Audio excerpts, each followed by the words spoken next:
오늘 우리가 살아가는 이 시대에 정말 우리에게 기쁜 소식, 즐거운 소식보다는 우리를 우울하게 하고 또 절망하게 만드는 많은 일들이 우리를 힘들게 합니다.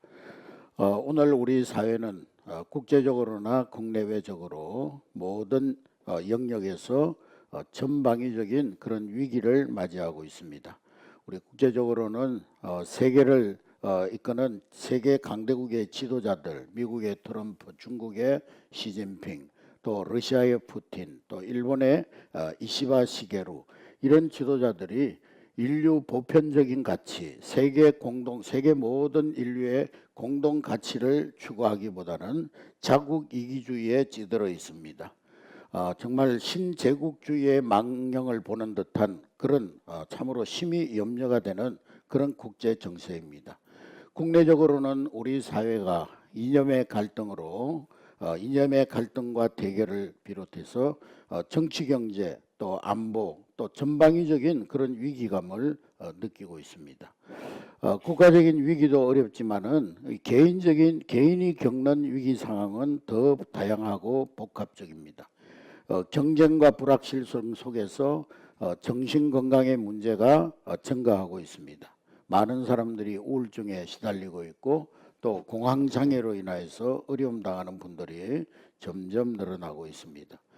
청년층과 노년층에서 자살이 증가하고 있고 또 청년들은 더 나은 미래를 위해서 여러 가지 스펙을 쌓고 또 학력을 준비해도 정규직 취업이 어려워서 헬조선이라 지옥 같은 우리 대한민국이라 그렇게 말을 합니다. 2025년 7월 달의 기준으로 우리 한국 개인 부채 전체 규모가 1,880조 원입니다. 전년 대비해서 약 37%가 증가했습니다. 개인 부채 비율이 약 100%에 가까운 그런 실정입니다. 이것은 OECD 국가 평균이 65%이고 세계 평균이 60%인데 그 수준을 훨씬 뛰어넘는 그런 상회하는 수준입니다. 1인당 평균 대출액이 7,706만 원 정도 된다고 합니다. 그러니까 두 사람이 사는 한 가구당 1억 5천에 가까운 빚을 지고 살아가고 있다는 것이죠. 그리고 제2금융권의 대출 비중이 32%나 된다고 합니다. 제2금융권 대출이 많다는 것은 그만큼 경제적으로 어렵다는 것이죠. 그리고 우리나라 인구 가구 중에 10가구 중에 3, 4가구, 즉 36%가 1인 가구라고 합니다. 1인 가구의 증가, 그리고 그 1인 가구의 증가로 말미암아서 독거노인의 고독사, 이것이 사회 문제로 대두되고 있습니다. 초고령화 사회로 진입하면서 사회적인 부담이 가중되어지고 그리고 노인과 장애인을 위한 돌봄 시스템의 부족으로 가족들의 부담이 증가되어지고 있습니다. 그리고 온라인 게임과 스포츠 토토를 통한 도박 문제가 사회적인 문제로 대두되고 있습니다. 이제는 도박이 어떤 성인들의 전유물이 아니라 청소년들, 우리 중고등학생들도 이 인터넷 도박에 빠져 있는 학생들이 많이 있습니다. 결혼을 포기하고 출산을 포기하는 젊은 세대들이 증가하고 있고 그래서 이런 사회적인 위기를 극복하기 위해서 정부와 지자체에서 정신건강을 위한 무료 상담 프로그램도 진행하고 또 정신건강센터도 운영하고 있습니다. 경제적인 위기 대응, 그리고 가계 부채 관리, 신용점수 향상을 위한 교육을 실시하고 있고 그리고 정부의 청년 서민 금융 지원, 해살론, 또 청년 희망 적금 등 이런 저금리 대출의 상품도 나오고 있습니다. 또 직업 재교육과 전환 지원 고용 노동부의 직업 훈련 프로그램과 디지털 역량 강화와 그리고 급기야는 요즘에 와서는 정부에서 전 국민을 대상으로 생계 지원금까지 지급하는 그런 상황에 이르렀습니다. 사회 위기를 극복하기 위한 이런 노력들은 분명히 긍정적인 그런 면이 없지 않아 있지만은 그러나 여러 가지 구조적인 맹점과 한계가 존재합니다.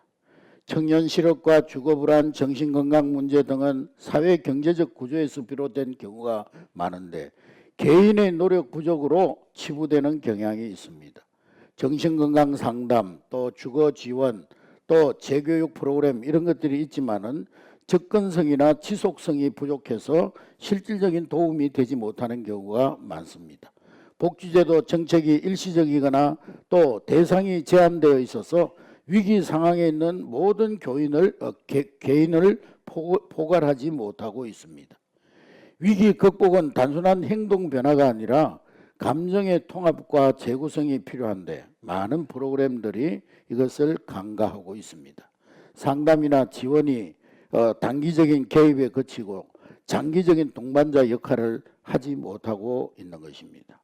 그리고 많은 지원이 온라인 중심으로 이루어져서 노년층이나 그 온라인 정보에 접근하는 것이 어려운 계층은 소외되고 있습니다. 유익한 제도 또 유익한 프로그램이 제공되고 있음에도 불구하고 많은 사람들이 그것을 모르거나 또 신청 방법을 알지 못해서 혜택을 받지 못하는 경우가 허다합니다. 이런 전방위적인 위기와 절망의 시대 속에서 교회는 과연 세상에 무엇을 줄 수가 있을까요?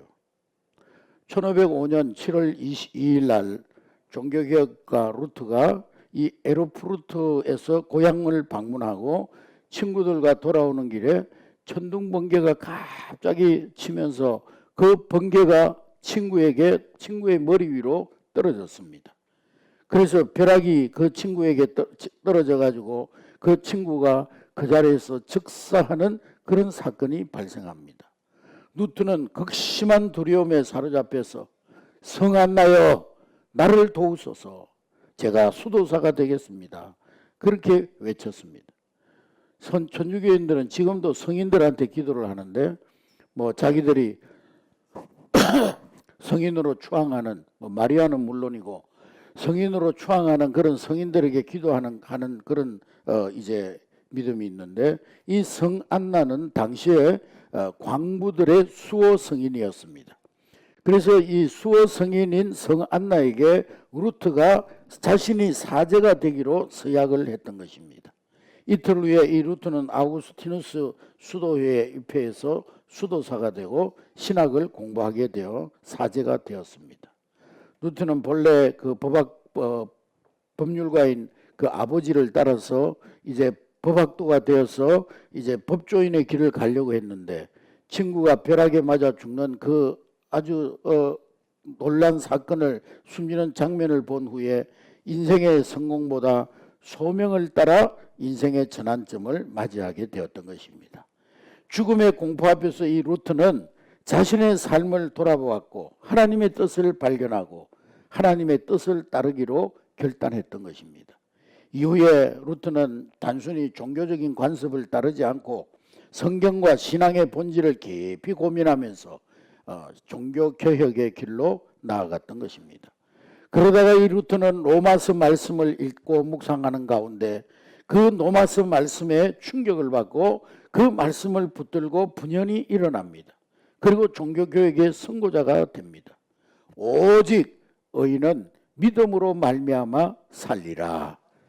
복음 하나면 충분하다. 오직 믿음, 오직 성경, 오직 은혜, 이 하나이면 충분하다.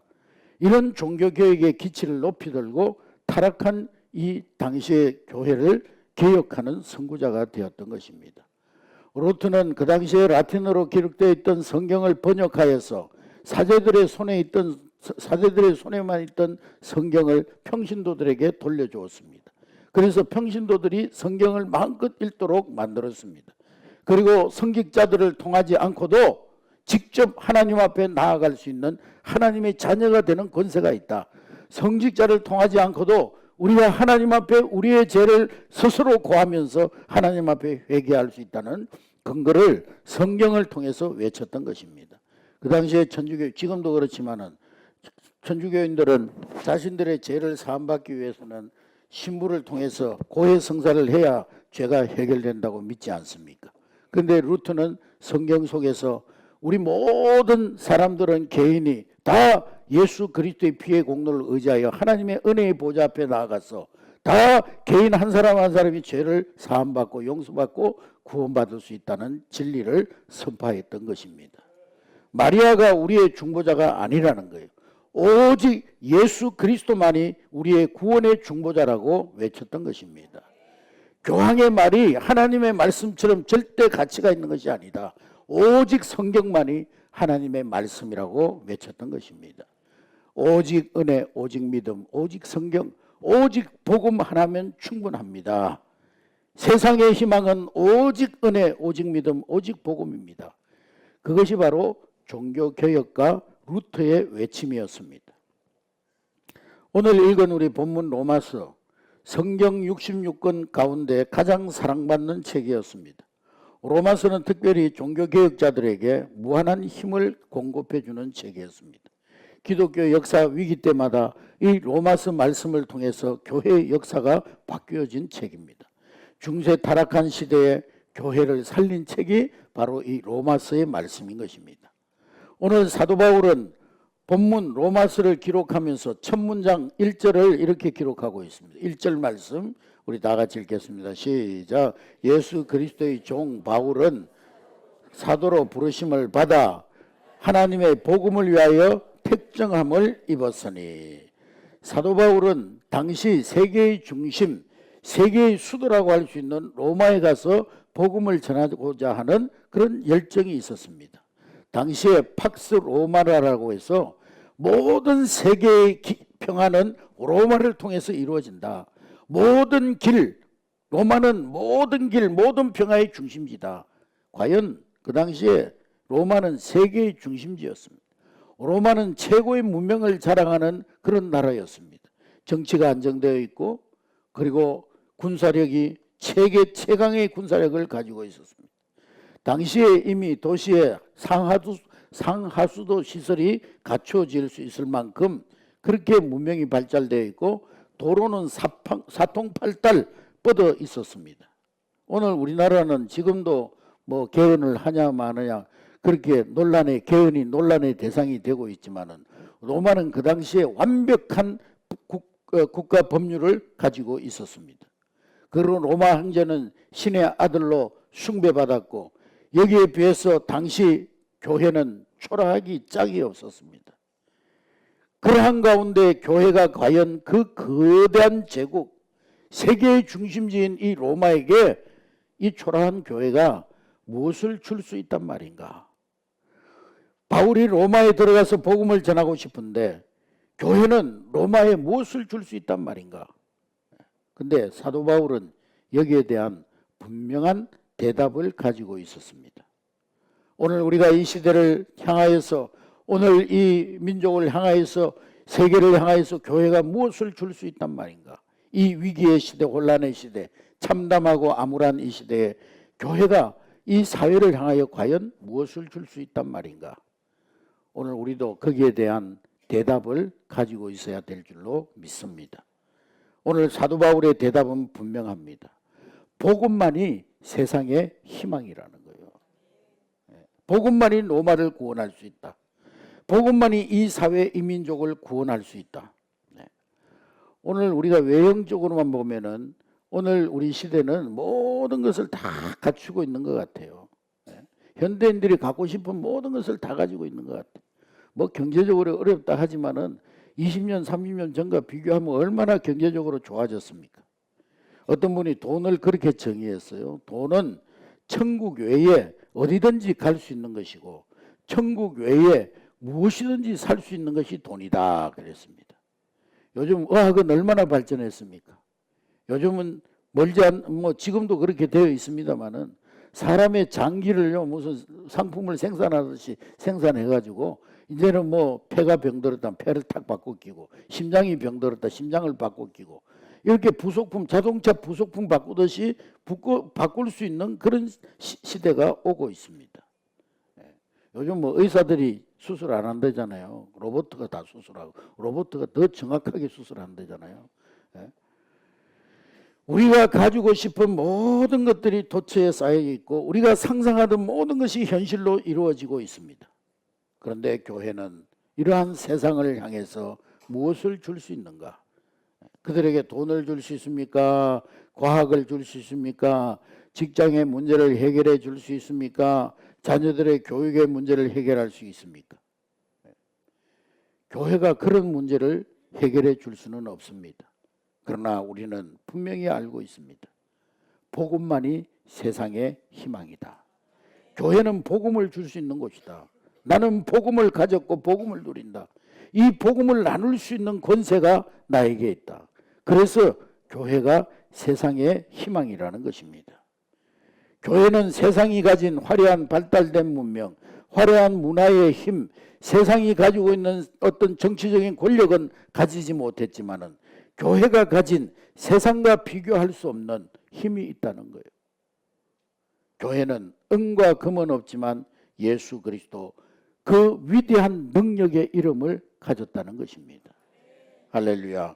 베드로는 안전뱅이를 향해서 은과 금은 내게 없지만 내게 있는 나사렛 예수 이름으로 너에게 명하노니 일어나 걸어라. 그 안전뱅이에게 인생의 해답이 되시는 예수 그리스도를 전해 주었습니다.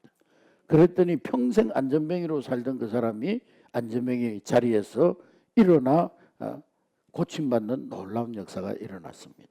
할렐루야. 당시에 어마어마한 로마를 바라보며 사도 바울은 절망하지 않았습니다. 초라한 교회의 모습을 부끄러워하지 않았습니다. 나는 복음을 부끄러워하지 않는다. 당당하게 선포했습니다. 교회와 복음만이 세상을 구원할 수 있다. 복음만이 인간의 죄 문제를 해결할 수 있다. 복음만이 죽음의 문제를 해결할 수 있다. 복음 안에서 영원한 생명의 길이 열린다. 예수 그리스도 그분은 오늘도 살아계시고 세상 끝날까지 우리와 함께 하신다. 나의 고통 가운데 살아계시고 이 나라 이 사회 혼란 속에 살아 역사하시고 이 사회를 움직이시는 분은 오직 우리 주 예수 그리스도 한 분이시다. 인간의 절망의 끝이 복음의 시작이라는 거예요. 할렐루야. 오늘 교회가 무엇을 줄 수 있느냐고 물어올 때 우리는 사도 바울처럼 외쳐야 하는 것입니다. 복음만이 세상의 희망이다. 인간의 절망의 끝이 복음의 시작이라고 외쳐야 하는 것입니다. 당시 세계의 중심, 세계의 수도 로마의 편지를 쓴다면은 이 바울은 자기의 지금까지의 어떤 이력이나 신분이나 자기의 어떤 근사한 이름을 나열해 가면서 경력을 나열해 가면서 자신을 아주 멋지게 포장해서 편지를 써야 하지 않겠습니까? 그런데 이 편지를 쓰는 사도 바울은 자신을 뭐라고 소개하고 있습니까? 나는 예수 그리스도의 종 바울이다. 로마에 의해서 가장 큰 죄인으로 정죄받아서 십자가에 매달린 그 비참하게 십자가에 죽어간 바로 그 예수, 너희들이 그토록 부끄러워했던 그 예수, 그분이 나의 주인이시다. 나는 그분의 종이다. 그렇게 자신을 소개하고 있습니다. 여러분, 로마 시대의 당시에 종이라는 신분은요 얼마나 비참한 존재인지 바울은 그것을 너무 잘 알고 있었어요.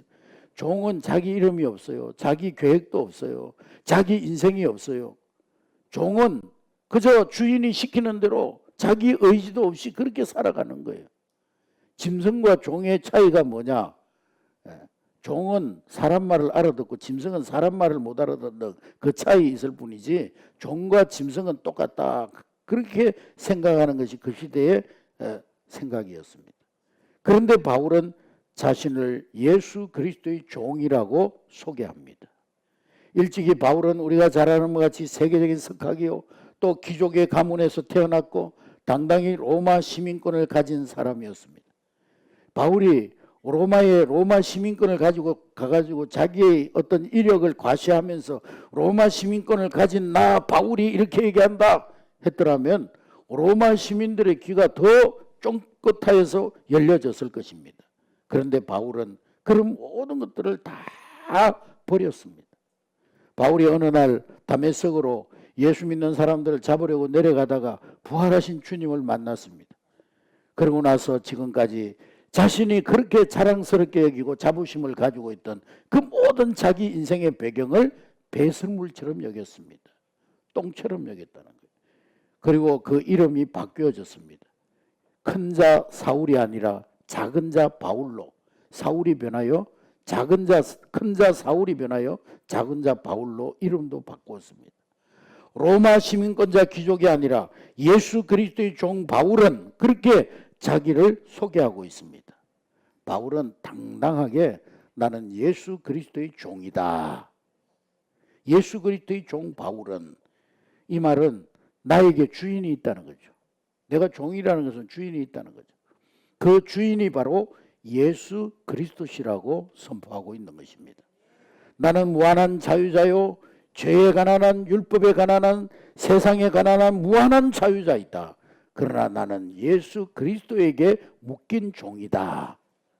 이것이 내 이력의 전부라는 거예요. 바울의 이력의 전부. 내가 내세울 건 그거밖에 없다는 거예요. 나라는 존재가 누구에게 속한 존재인가, 그것만 중요하지, 지금까지 내가 살아오면서 쌓아왔던 스펙, 지금까지 살아왔던 내 인생의 배경, 그거 중요하지 않다는 거예요. 내가 누구에게 속한 자인가, 그게 중요하다는 거예요. 오직 하나님, 오직 예수 그리스도에게 속한 존재라는 것입니다. 너희 로마가 권력으로 십자가에 매달한 이 예수 그리스도, 그분이 나의 주인이시다.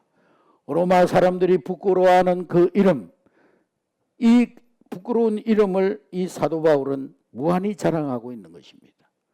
로마가 부끄럽게 여겼던 그 이름 예수 그리스도, 사도 바울에게는 무한한 자랑이었던 것입니다. 예수 그리스도 그 이름이 사도 바울의 자랑이 되었던 것입니다.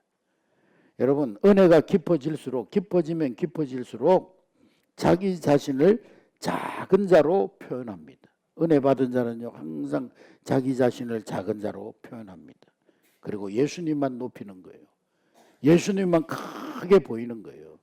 그게 은혜 받은 자의 모습입니다. 내가 하는 사람은요, 그 은혜 받은 모습이 아닙니다. 나는 죄인 중에 괴수다. 나는 수많은 예수님의 종들 가운데 가장 작은 자다. 내가 발견한 예수가 너무나도 크고 너무나도 분명한 분이시다. 나는 그분 앞에 너무나도 작은 존재다. 그것이 은혜 받은 자의 고백인 것입니다. 그것이요, 예수 그리스도의 종 나 바울이라는 것은 뭐 자기 비하가 아니에요. 무한한 자랑이요, 무한한 긍지요, 무한한 자신감이었던 것입니다. 여러분, 예수 그리스도의 종된 바울의 소망은 무엇입니까? 오늘 1절 말씀 다시 한번 읽겠습니다. 1절 시작. 예수 그리스도의 종 바울은 사도로 부르심을 받아 하나님의 복음을 위하여 택정함을 입었으니. 자, 예수 그리스도의 종 바울, 사도로 부르심 받은 나는 뭘 위해서 부름을 받았다고 그랬어요? 하나님의 복음을 위하여 택함을 받았다. 그렇게 말씀하고 있습니다. 할렐루야. 하나님 나라 복음을 받고 이 세상에 파송된 대사라는 거예요.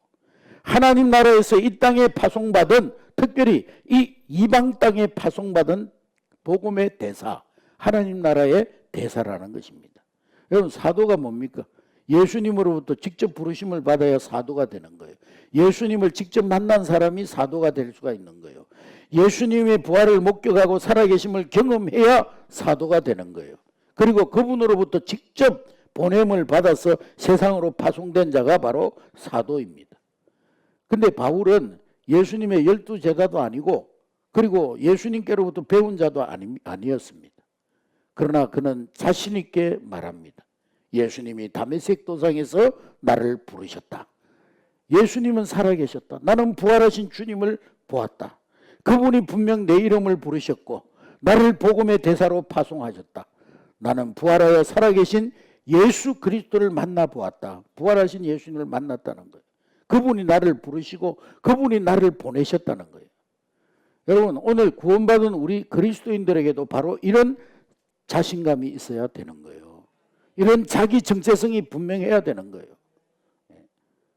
나는 가진 것이 없지만, 나는 어디에서 내 이름을 드러내서 자랑할 만한 그 어떤 이력도 갖지 못했지만 예수님이 나를 사랑하셔서 나를 택하시고 나를 부르셔서 나를 자녀 삼아주시고 그분이 나를 만나주시고 그분이 나에게 영원한 생명을 주셨다. 그분이 세상 끝날까지 나와 함께 하신다. 그리고 그분이 나를 세상의 복음의 사도로 파송해 주셨다. 우리 가정에, 우리 직장에, 내 삶의 모든 현장의 사회 한복판으로, 오이코스들 속에 그분이 나를 복음의 대사로 파송해 주셨다. 나는 하나님 나라의 대사다. 할렐루야. 이런 자기 정체성이 있어야 되는 거예요. 네? 여러분, 하나님이 왜 여러분들의 그 가정에 보내셨습니까? 하나님께서 여러분들 왜 직장으로, 일터로, 여러분들의 공동체로 보내셨습니까? 네? 우리가 직장 가는 건 돈 벌러 가는 게 아니에요. 복음 전하러 가는 거예요. 복음 전하러 가면 월급은 뭐냐? 하나님 주시는 선교비요. 할렐루야. 그 정신이 분명하지 못하면 직장 좀 다니다가 힘들면 때려쳐버리고 6개월에 한 번씩 직장 바꾸고 돌아다니고요. 먹고 살려고 갔으니까 힘들면 그만두는 거예요. 사명감을 가지고 가야 되는데 하나님께서 나를 이 직장에 선교사로 파송하셨다. 할렐루야. 예? 그런 정신을 가지고 가야 되는데 그런 정체성이 없는 거예요. 나는 하나님 나라의 대사다. 이런 분명한 정체성을 가지고 가야 되는데 그런 정체성이 없으니까 좀 힘들면 여기만 뭐 직장이냐 그러고 그냥 던져버리고 나오는 것이죠. 여러분, 로마가 아무리 크고 어마어마한 나라라 할지라도 오늘 우리가 살고 있는 이 세상 과학이 아무리 화려한다 할지라도 가끔 우리 사회가 아무리 힘들고 어려운 문제에 부딪혀 있다 할지라도 나는 감히 세상이 갖지 못한 것을 내가 가졌다. 할렐루야. 나는 감히 세상이 줄 수 없는 것을 가졌다. 나는 감히 세상이 갖지 못한 것을 누리고 살아간다. 나는 감히 세상이 줄 수 없는 그것을 전한다. 내게 그런 권세가 있다. 주께서 그것을 나에게 맡기셨다. 그게 뭐예요? 하나님 나라의 복음입니다. 예? 이 확신이 없으니까 신자들이요 세상에 나가면 마귀한테 얻어터지고 교회 오면 뭐 설교 듣다가 얻어터지고 양 볼때기가 상할 날이 없어요. 예? 오늘 사도 바울은 오늘 우리는 나 조영래는 바로 이 복음을 위하여 택함을 받았다. 바로 이 복음을 위하여 구원받았다. 이 복음 때문에 내가 산다. 내가 좀 더 잘 살아야 되는 이유도 내가 물질의 복을 받고 살아야 되는 이유도 내가 건강해야 되는 이유도 내가 오늘 직장에 나가는 이유도 이 아름다운 공동체 안에 존재하는 이유도 다른 이유가 없어요. 이 복음을 위하여 택정함을 받았다는 거예요. 할렐루야. 그게 흔들리니까 삶의 기반이 흔들리는 거예요.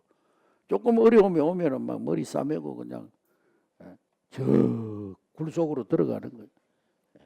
사랑하는 성도 여러분, 로마가 아무리 강해도 하나님의 복음은 로마보다 강합니다. 세상이 아무리 커 보여도 우리 주 예수 그리스도는 세상보다 크신 분이십니다. 절망의 끝, 인생의 절망의 끝이 복음의 시작이에요. 할렐루야. 뭐 트럼프, 뭐 무슨 시진핑, 푸틴, 이시바 시게루 아무리 힘 있어 보여도 우리 주 예수 그리스도가 훨씬 더 힘 있는 분이십니다. 할렐루야. 로마도 무너졌고요. 그 강대국 소련도 무너졌고요. 그 강대국 몽골 제국도 무너졌고요. 다 역사 속으로 사라졌어요. 시저도 사라지고 알렉산더도 사라지고 진시황도 사라지고 스탈린도 사라지고 다 사라졌어요. 하나님만이 영원하십니다. 복음만이 영원하는 거예요. 로마의 시절을 상징하는 촛불이 막 불타오르고 있을 때 한 신앙인이요 그 시절을 상징하는 촛불 앞에 가가지고 입김으로 불어버리니까 꺼져버렸어요. 그러면서 외친 말이 시절은 같다.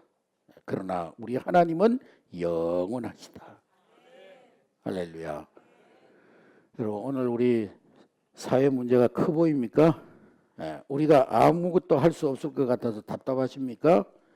울 수밖에 없어서 하나님 이렇게 부르며 울며 기도하십니까? 여러분 믿으시기 바랍니다. 이 민족이 당하고 있는 그 어떤 문제보다도 뭐 북한의 핵 문제, 뭐 미국이 지금 관세 협상을 압박하고 그런 그 어떤 문제보다도 강대국의 그 어떤 압력보다도 그 문제보다도 우리 하나님은 더 크신 하나님이세요. 역사를 주관하시는 분이 하나님이십니다. 우리 인생의 주인이 하나님이십니다. 분명히 하나님은 크신 하나님, 모든 문제를 부서뜨리는 하나님이십니다. 그러므로 우리는 내가 가진 이 복음을 부끄러워하지 아니하노라 담대히 선포하는 여러분 될 수 있기를 주의 이름으로 축복합니다. 복음이 세상의 희망이다. 내가 가진 그 복음이 능력이다. 할렐루야. 예? 오직 복음을 위하여 나는 택함을 받았다. 우리가 가진 복음, 내가 가진 하나님의 자녀된 그 권세, 여러분들 부끄러워하지 마시기를 주의 이름으로 축복합니다. 우리는 모든 것이 없는 자 같으나 모든 것을 가진 자예요. 예? 우리는 약한 자 같으나 복음 안에서 강한 자입니다. 예? 복음이 이 시대를 살리는 희망이 되고 복음을 소유한 우리가 이 시대를 변화시키는 희망이 되어질 줄로 믿습니다.